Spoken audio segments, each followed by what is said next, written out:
He did federal time too, so he do all 12. He had to do all 12. Yeah. Got out, worked for a factory, or became a chemical engineer at the plant because his homeboy owned the plant. He became a factory manager over at a chemical plant. Now he making close to 6 figures a year again, and he getting his son back. So I watched that story happen, but then I go into a room where it's 4 people who did the same thing he did, and they struggling. And not struggling at they're in poverty again. Poverty, yeah. You're better off going back to prison. Same crime, bro. Yeah. Same exact crime he did. So who created the laws? And that's why we get into that now. And you know what? I feel like we have to start with. We have to go like a history lesson. For people for people who think this is a conspiracy. Right. I want to lay to rest this tonight. Everything is a conspiracy until you meet the conspiracy. Until you meet the person that the conspiracy is happening to. Yeah. Everything is a conspiracy. Yeah. Like, they just making stuff up. Right. They just pulling that out. No, God, this is real life. Like, this is facts. So we gonna get into like the prison, and Josh, we gotta start with the 13th. Like, we gotta start with the 13th because that's where all this started at. The 13th Amendment, which is part of the Constitution, it literally, I'm gonna paraphrase, and Josh, it literally states that you went from being a slave to a person who's going to work in slavery by going to prison. So, in its essence. I'm not a lawyer, I'm not a civics professor. I'm a black man who lives in America. From what I can tell, 13th Amendment didn't free anybody. Oh, no, not at all. No. We're just going to change the nomenclature. Yeah, you change the language. So you were in bondage slave. Now you're a free slave. Free slave. So and when I was being taught that, I had to look up the word liberation. Liberation really isn't to be freed. It's just your conditions are relatively better than what they were on yesterday. When I say I was liberated from something, yeah, okay, so what's a good example of liberation? I have a good example, but I'm not going to use it for family purpose on this show. It's liberating to do certain things, but after you do them, you want to do them again. Yeah. Oh, yeah. Yeah. Yeah. No, we're not going to. No. But never mind. What I'm saying. Carry on. But or some people caught it, some people didn't. Let me look this up. But the thing is, I think the essence of what we're talking about is America is really good at making things look one way, but them actually being another. So I know personally that when people come from other countries, the way they look at black people is, why are y'all so lazy? Yeah. You're like, you lazy. If I can come here and do it, anybody can do it. But they don't understand the system of oppression that's behind it. It's a system. Like, this is what people don't. And somebody said the Jim Crow laws lays aside all those theories. You're absolutely correct. But we know that. Yeah. Like, we know that very well. Yeah. But it's a system. And so I feel like what most people do when they come from other countries, they come here because they have the opportunity. And the opportunity is there. It's there. But the opportunity is limited or only made for a certain class or a certain group of people to have the privilege to attain it at their rate. And black people are not those people. We're not in that population. At all. It's not even close. And so because that is true, and someone said the Jim Crow laws, those theories are gone. It's just that people, when you have a system of that happening, you don't have a person to blame. You blame the victim. Yeah. Man, Jim Crow. Jim is alive and well. Let me tell you. Every single day. 12 years and another man, and the only difference in the crime is his skin color. Bro, he got double the time. He got 12 years of federal time. He served, and the lady did 30. So he got 12 years of fed time. The woman had less. She was doing less trafficking. She was selling weed. Yeah. That's what I'm trying to get to. Like, she was selling weed. Yeah. And got 30 years? Yeah. 30, bro. She got 30 years? 30. She had to do 20 but she 30 years, man. 30 years gone in her life. And he was selling cocaine. He was. And opioids. Okay, let me. Okay, so maybe a lot of people don't understand because, like my mom, she'll say, "Oh, well, a drug is a drug." No. So weed, I'll put that as Tylenol. Okay. It's a Tylenol. You pop, 2, 3 Tylenols, be fine. Mm-hmm. Might sit on the couch for a little minute. Cocaine is the equivalent of Percocet. You got Tylenol and you got Percocet. It's different levels. This is a level 2 drug. This is a level 3, 4 drug. It takes that to make these. Like, are we not getting it? But I mean, I think people get it, but only when it affects them. Hence, the opioid crisis. It's a crisis. But when you had the crack epidemic, it was a war on drugs. Yeah. And a war on black people. But so let's get into this prison stuff because we talking around it. Yeah. But let's look at some numbers. Yeah. Because I think some people think that this is just like a conspiracy theory. Nah, man. No, we got some numbers. Let's do United States incarceration rates by race and ethnicity in 2010 because it goes based on the census data. So I want y'all to understand this. These are the number of people incarcerated per 100,000 people in that group.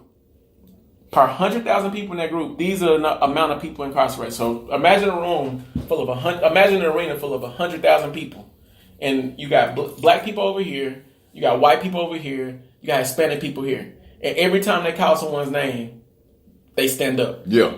So white people per 100,000. Anyone take a guess how many people are in prison? Per 100,000? Man, I don't know. Facebook Live, you want to guess too? Per 100,000. Let's say we're talking about white people right 33,000. Please. He said please. 380. 380? Out of 100,000 white people, if you were in that arena, out of 100,000 white people, 380. Not 1,000? No, they make up 75% of the population. No, wait, hold on. not 1,000. No. We're talking 300 people. 380 people. So that means that... Let's round it up and say 400. 400 people. In that room, 400 people will stand up. And they're a majority in this country. 80%. Almost, I say about, helping around 70, 75. 75. Okay. So 400 white people standing up right now out of 100,000. 100,000 people is a lot of people. I know. Okay. But 400 in prison. Let's get to Hispanics. Latino. Let's not Latino. They book them as like Latino. Mm-hmm. 966. And they make up less than we do in this country. So. Okay. So it's double. As a matter of fact, it's more than double of how many white people would stand up in that arena. So last but not least, let's get to us. Because look, we make up literally 13% of the population in America. So if it was 100,000 black people in that arena, 2,200 black people would stand up. And this is conspiracy? Ha! No, it's systematic. When you look at, like, when you visually look in your mind, over 2,000 black people standing up, and we make up less than 13% in this country. You're not, and that's what I was just saying. You're not free. You're biding time until you're caught because the system is set up for you to get involved into the judicial system. Once you're involved in the judicial system, you finish. You're done. You finish. You're a whole slave again, in bondage slave. Based on the 13. This is what you don't understand. I say this all the time. And look, I start with economics, and we start with economics for a reason. You're not going to be able to do anything in this country if you can't pay for it to work. At all. You're not going to... We tried to Martin Luther King. We tried to march. Marching not going... It moved us... It moved us further away from freedom. Exactly. Exactly. So... It actually let people hide more after that. In plain sight. Because you scared away all the racists away. You scared all the racists back and hide. Mm-hmm. Because they knew you was coming for them. Yeah. They knew it. So when you just look at alone, the 100,000 people, okay, I mean, does that make it not a conspiracy? If that don't make it a conspiracy, let's look at something that happened recently in New York, where they had stop and frisk. Mm-hmm. During those stops, blacks are 12 times more likely as white people to experience more stop and frisk. I remember that stat. Yeah. 12 times more likely. Yeah. And it's less black people. I want y'all to understand, like, the magnitude of what I'm saying. We make up, it's 328 million people in America. Mm-hmm. We make up, let's say, this round up 10%. 10%. You got about 35 million. 35 million people in America. And black people in America. Yeah. 70% of those 328 million are white people. Mm-hmm. And we're stopped 12 times more. Mm-hmm. We have, per 100,000 people, we have 2,200 people in prison. Yeah. Yeah. I mean, like, if those few stats alone don't illustrate Jim Crow, like, I feel like you have to be willingly ignorant. I think you have to be privileged. That's because like old girl on I forget what it was a Facebook post or whatever, and she was just completely oblivious to the actual disparities in prison term sentences as far as blacks and whites. Like, it's not even close. It's not even close. It's like, this is the thing. And I hear people say this all the time. They want to try to fix the system. You're not fixing something that's doing what it's designed to do. Exactly. So I don't care how many times you have to build a new system. And until we really embrace that mindset, we're going to keep fighting for something that we're not supposed to have in the first place. Why would I fight for something that's not mine? You said, like, you like the...